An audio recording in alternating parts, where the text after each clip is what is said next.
ได้ได้ได้สบายนะ2 คนกันเนาะเอาไว้บอกเอาไว้ได้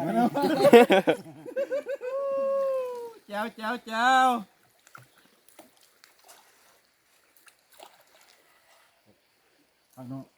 ได้น้ำแกงเยอะแกงขี้น้ำแกง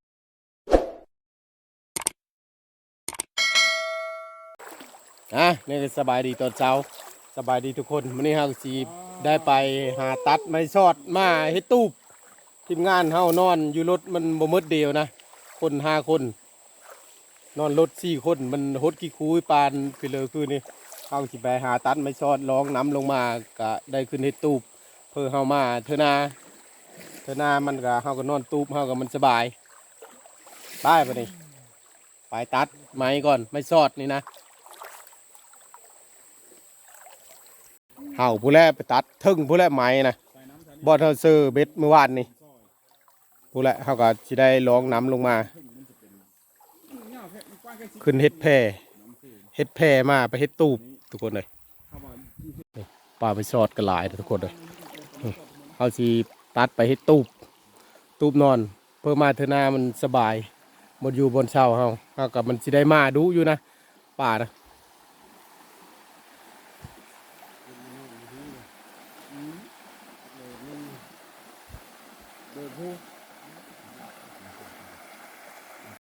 ทีมงานทำไปตัดไหมก่อนนี่แหละมันหลายเด้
ทีมงานตั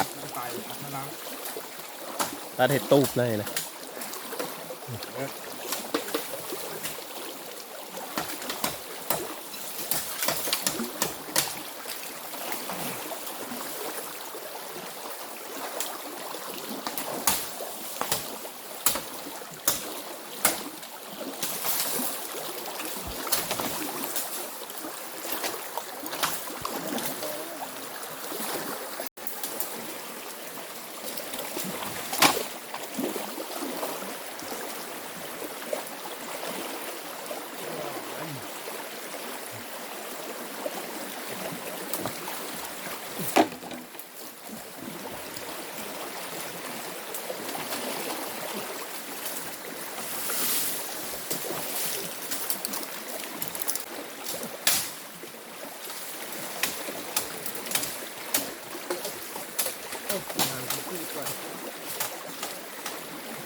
ได้แล้ว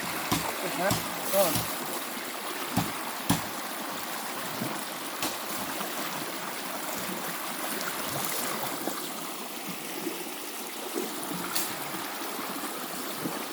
นกไม่รอดิ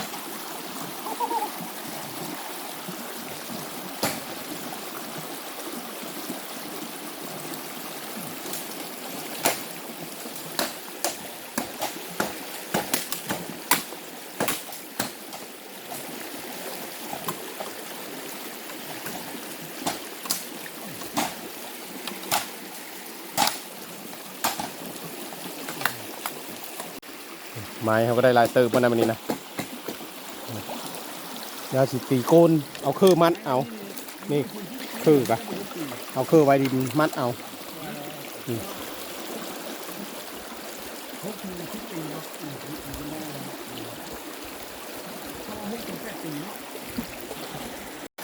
ประมาณชั้นนี้เขาก็พอแล้วนะครับแต่ที่ได้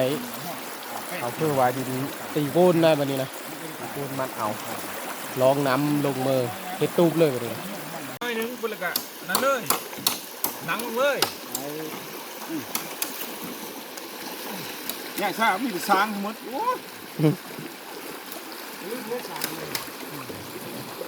สาเฮ็ดแพร่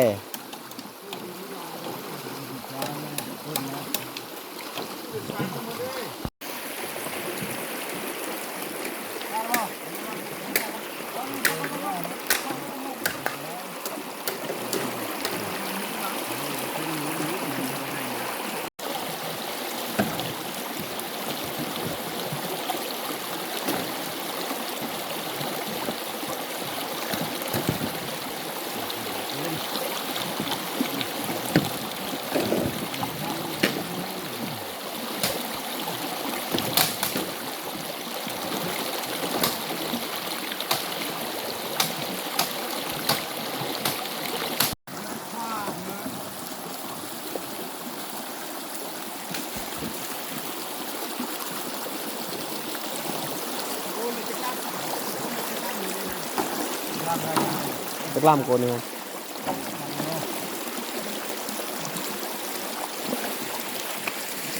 รับ เดี๋ยวนะเดี๋ยวว่าเอา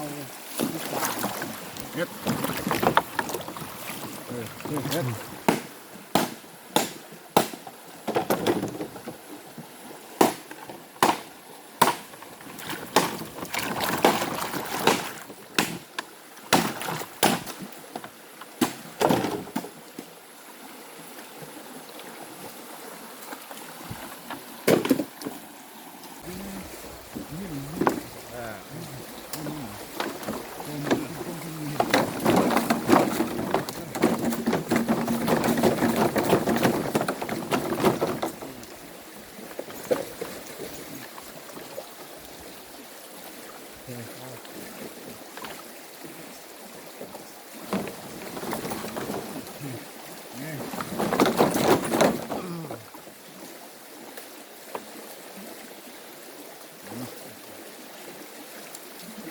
ซี่ต้นแพร่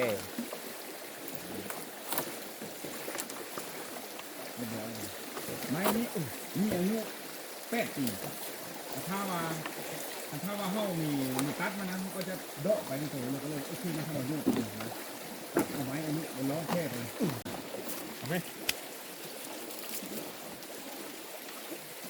ยัดเข้ามาพี่มาบ้านนี่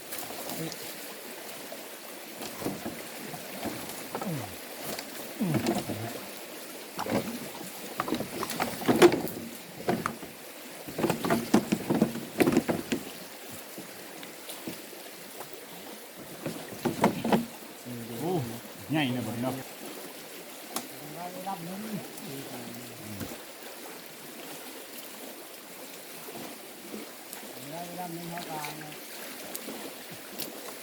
ตัดเอาเฮ้ยลำหนึ่งตัดเอาไว้ วันนี้ขวางบัดนี้เฮ็ดฟ้าไปได้บัดนี้เฮ็ดฟ้าประมาณ5 แผ่นนี่100บัด ไป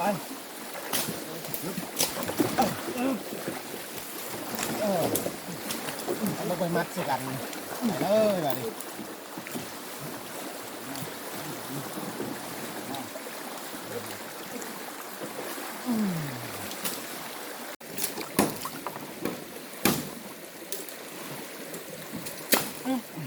เอาลำนึงไปเชื่อกันเคิงเลยวะ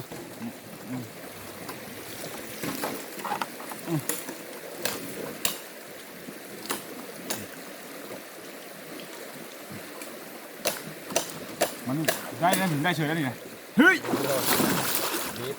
พอดีพอดี นะได้เลยแบบนี้อย่าไปได้ดิ ไปแล้วไปแล้ว ตกปีน เอาได้เลย เฮ้ย เอาพอเอามัดอีกหน่อยนึงก็ได้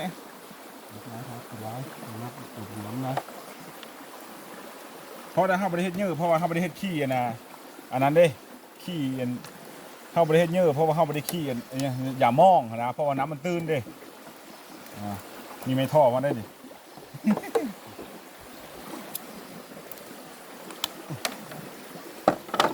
นิดแน่ ฮะ เฮ็ดนิดแน่ ช่วยพริก ไม่รับเลยมันโดน มองอะไรแล้วมันเป็นเพิ่ม มันรับให้ครับ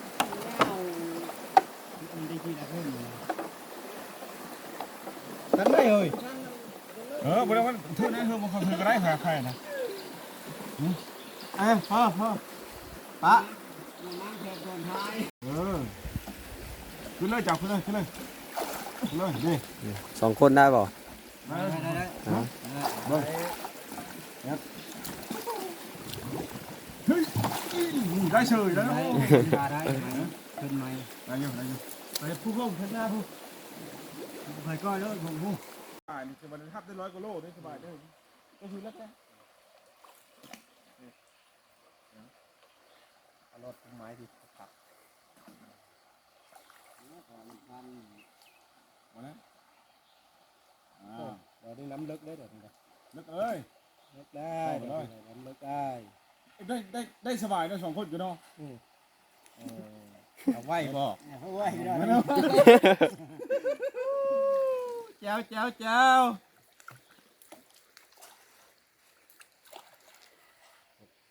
ทางเนาะ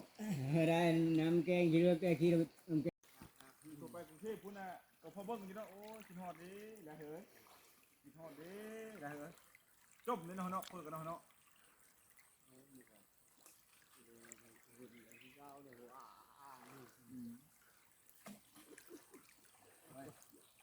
แล้วผมเดินมาบุญเท่าลองไม้วันนี้อันลงไปนี่เจอแกงได้บัดนี้เลยเจอแกงนี่สิยะได้ แกงแล้วมาดินี่แกงกันคุมไม้ได้หรือว่าได้แกงได้มานี่ได้ เจอแกงโตนบัดนี้เฮ้ย โบโตน ได้บ่ ได้แกงแล้วมาดินอนแล้วแม่ได้สบายเ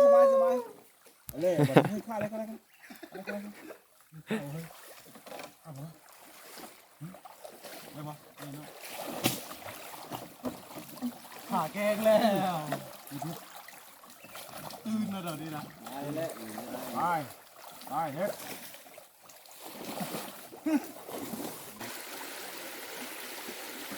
โอ้ยเสร็จแล้ว เดี๋ยวนี้นะเดี๋ยวลึกๆนี่แหละเดี๋ยวนี้แหละลึก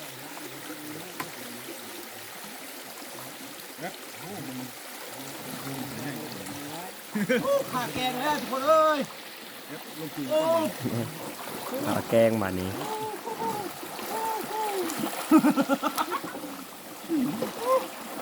เฮ็ด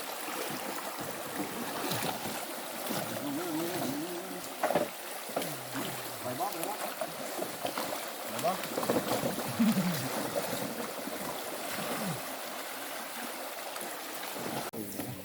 มันนี่ก็คุยเฮากะฮอด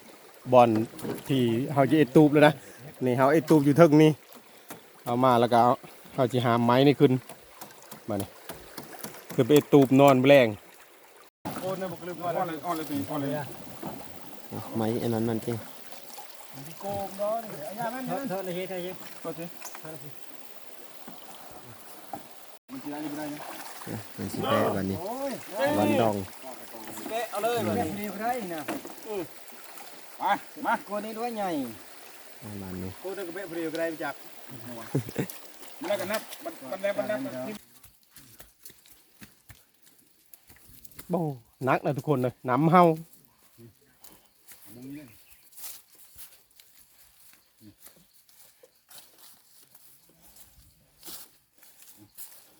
อันนี้ก็น้ำเนาะโอเค เฮ้ย 1 สอง 3เฮ้ย โอเคคนที่สอง โอเคปะ คนที่สองตัวนี้ อืม คนที่หนึ่งเขาแบะมาละ มีนักเลยเนาะ คนที่สองโบนักไปเลยแล้ว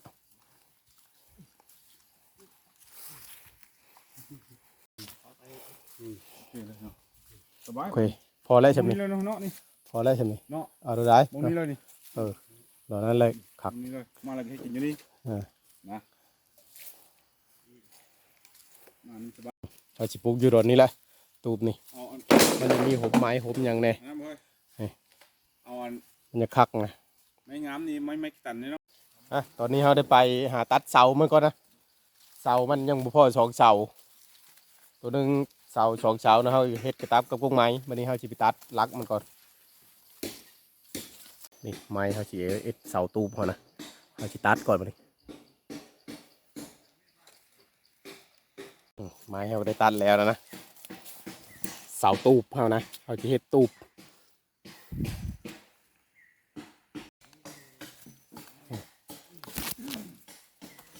ไม้เสาตูบเขาก็ได้ตัดแล้วล่ะเขาจะแบะไปเกณฑ์อยู่เนาะนะมานี่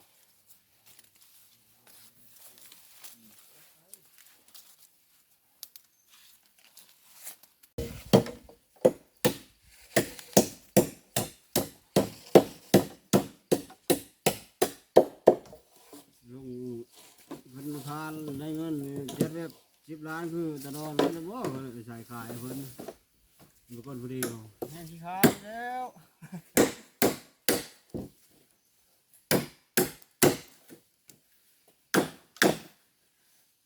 ขอ3 ล้านนี่ว่า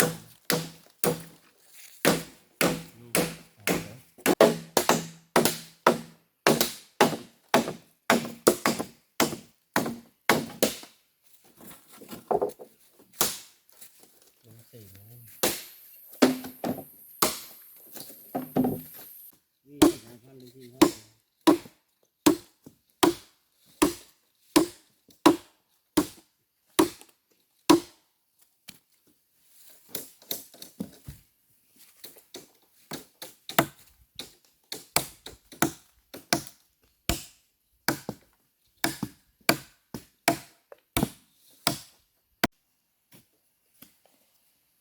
ไปทำกระดอนพ่อเลยเอาหญ้าเลยติดสำนักเลย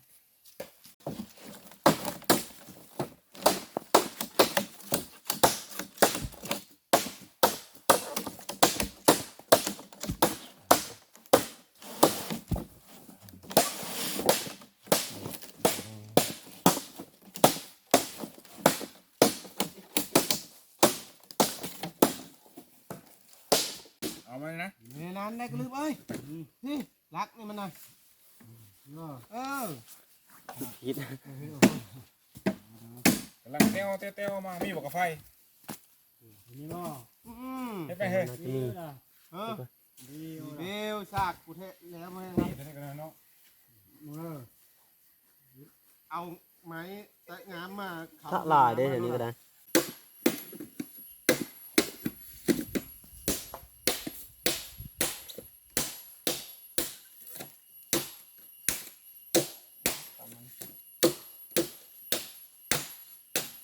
ไม่เพื่อหมายครับ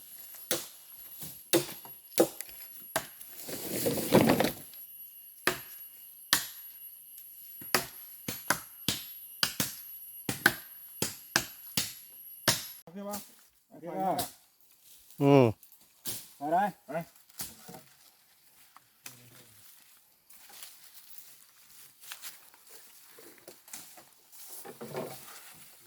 การทหาร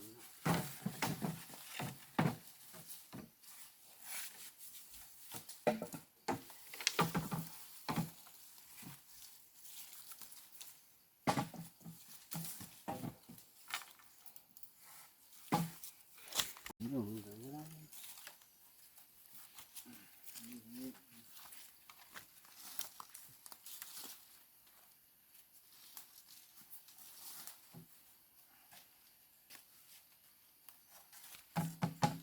แต่การต่อไปก็คือพระนี่เลย ได้บัดนี้ฝากกันเชิญแล้วบัดนี้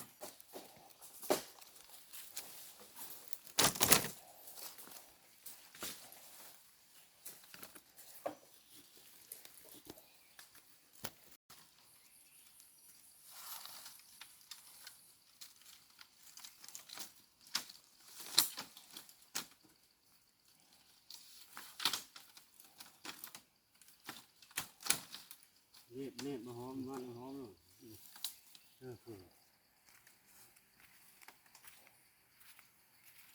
บัดนี้เฮาสิเริ่มเฮ็ดหลังคามันนะบัดนี้นะ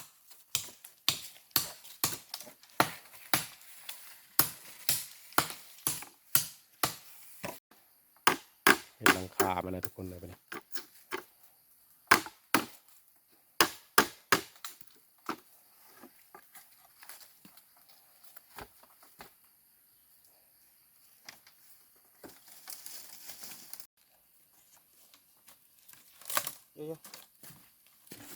อะไรไม่ได้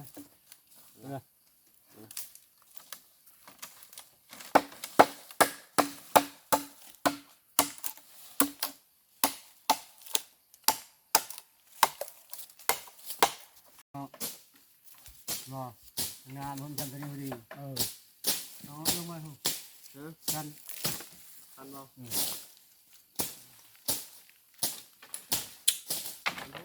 หายเล็กหนึ่งถอนหนึ่ง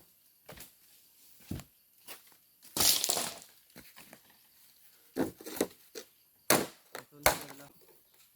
ที่อันนี้เขาเงินตัวนี้โอ้ยเหมือนกันไม่รอ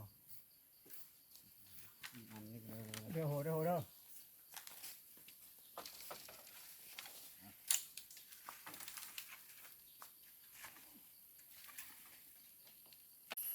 ไอ้ไก่หันนะ โอเคตูบเฮาก็ได้แล้วหลังคามันก็ได้บัดนี้เตียงพักผืนมันก็ได้นอนเฮามากเอาพยางมุงปั๊บหลังมานี่แล้วก็เฮาก็นอนได้เลยบัดนี้สบายเฮามาเทื่อหน้าเทื่อในเฮาก็บ่ได้มีอันนั้นเลยนะบ่ได้มีหลายคนเฮาก็นอนได้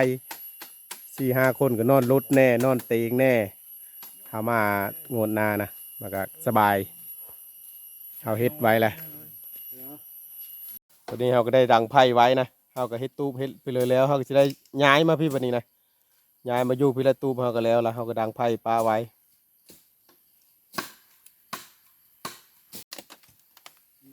ในการเฮ็ดตูบเราก็ได้แล้วนะวันนี้นะเราก็ไปตัดไม้อยู่ทึ่งผู้แหละเราก็ร้องแพร่ลงมาแล้วก็มาเฮ็ดตูบนี่เราได้ไม้ประมาณ2 โกนประมาณ30 ลำเราก็มาเฮ็ดที่นี่หลังคามันแน่แล้วก็ที่นอนแน่แล้วก็เพิ่มมานอนก็ได้นะตัวนี้นะบ่แม่นแต่เฮามาเฮามือแล้วก็มีคนอื่นมานอนตัวนี้นะใครอยากนอนก็นอนผู้ใดมาเข้าป่ามาดงกันมาวันนี้ก็คลิปเฮาก็ได้จบลงเพลงนี้คลิปหน้าพบกันไหมขอบใจผู้ที่ตามนะผู้ชมบ๊ายบาย